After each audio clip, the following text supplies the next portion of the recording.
S'ils l'ont fait, pourquoi pas vous? Salut à toutes et tous, c'est Yacine Scali et bienvenue dans la tête d'un CEO, le podcast qui vous inspire à entreprendre. Mon objectif, il est hyper simple, c'est voir un maximum de personnes se lancer, entreprendre et miser sur elles. On sort une interview tous les lundis, donc n'hésitez pas à vous abonner dès maintenant. Et pour nous soutenir, ça vous prend 30 petites secondes. Je vous demande de nous laisser une note et un commentaire sur les plateformes d'écoute de votre choix. Encore une fois, un grand merci de nous écouter et n'oubliez pas, s'ils l'ont fait, pourquoi pas vous? Bonne écoute à toutes et tous. 10 milliards, c'est quoi? Alors, c'est l'épargne qui nous est confiée. Voilà, c'est 150 000 clients.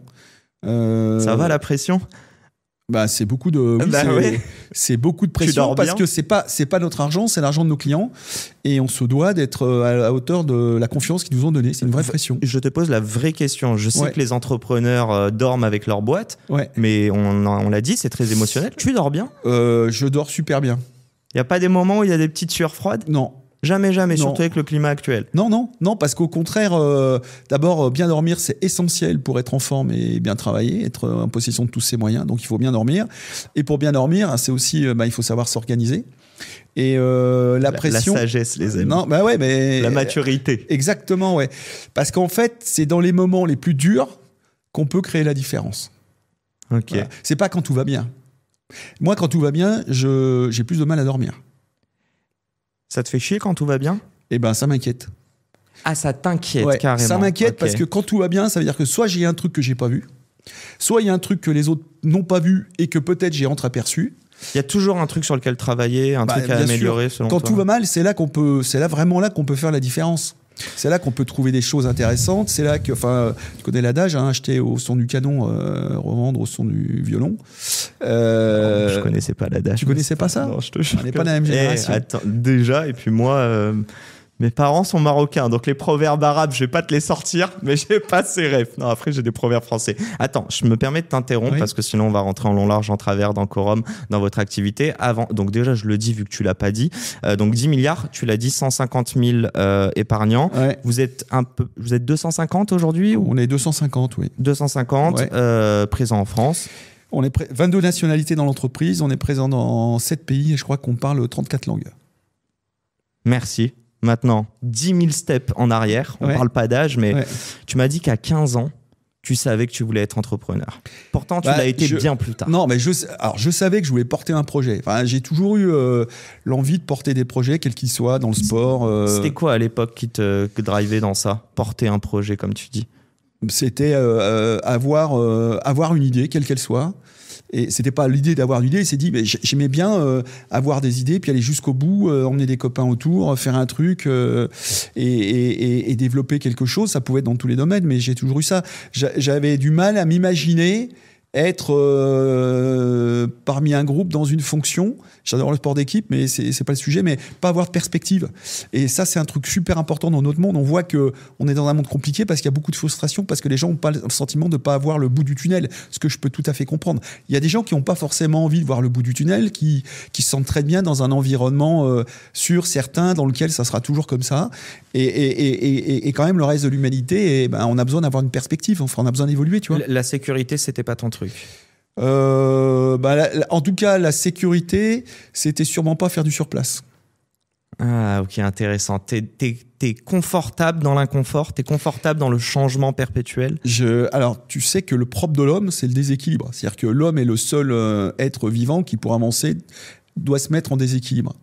Voilà, donc pour marcher, un bipède, pour marcher, il est en déséquilibre. Je pense que c'est dans notre nature d'avancer, de bouger, d'aller de l'avant. Après, on peut le faire à différents rythmes, on peut partir dans tous les sens aussi. Voilà, donc il faut savoir se canaliser, mais ça a toujours été quelque chose au fond de moi. Avancer, créer, faire des choses. J'aimerais comprendre une chose parce que je suis totalement d'accord avec toi. En plus, je regardais du contenu, je sais plus comment, mais en gros, il racontait que l'homme, pour se nourrir, aujourd'hui, on se fait livrer au bas de notre porte, mais à la base, on doit procurer un effort, être dans le mouvement et aussi, je pense qu'il y a une idée, je sais pas si c'était ça qui a été dit, mais de se mettre un objectif et de travailler pour. Et à la base, c'est se nourrir. Je veux revenir à une chose. Ok, l'inconfort, le mouvement, et en même temps, moi, je l'oppose. On en a parlé de la sécurité, en tout cas, ce que nous vend la société. Moi, je vais te le dire cash. Moi, on m'a vendu de la sécurité. Moi, on m'a jamais dit quels sont tes rêves. Ouais, tu peux tout faire. D'ailleurs, ça peut être vertigineux vu qu'il y a le champ des possibles. J'aimerais comprendre, toi, à 15 ans, c'est quoi tes références de personnes qui arrivent à bien vivre, donc quand je dis bien vivre, c'est financièrement, à potentiellement être heureux, parce qu'ils te renvoient qu'il y a un côté, une sexiness dessus, dans l'inconfort, le changement perpétuel, la quête de challenge et la création pure. Alors j'avais un oncle qui était assez inspirant pour ça. Il avait un métier qui pouvait paraître pas très sexy, il était expert comptable et commissaire aux comptes. Mais je crois qu'il a été le premier expert comptable en France à avoir un ordinateur, enfin un PC à l'époque. Okay. Il a toujours été en avance sur tout un tas de trucs, avec plein d'idées, voilà. Et je pense que ça m'a beaucoup inspiré. Et puis moi je fais partie d'une génération où tout gamin, je crois, sur les genoux de mon père, j'ai dû voir l'atterrissage, je dois avoir 2 ans, l'atterrissage du premier homme sur la Lune. Enfin, j'ai des images, tu vois. Et tout ça, c'est hyper inspirant. Tu te dis, bah en fait, tout est possible, tout est permis. Tes parents t'ont fait rêver. Tes parents t'ont dit, ce que tu vois à la télé, ça pourrait être toi d'une certaine part? Non, ils me l'ont pas dit, mais je sais que mon père était dans une admiration totale par rapport à ça. Voilà, et ça, il partageait son émotion, son rêve par rapport à ça.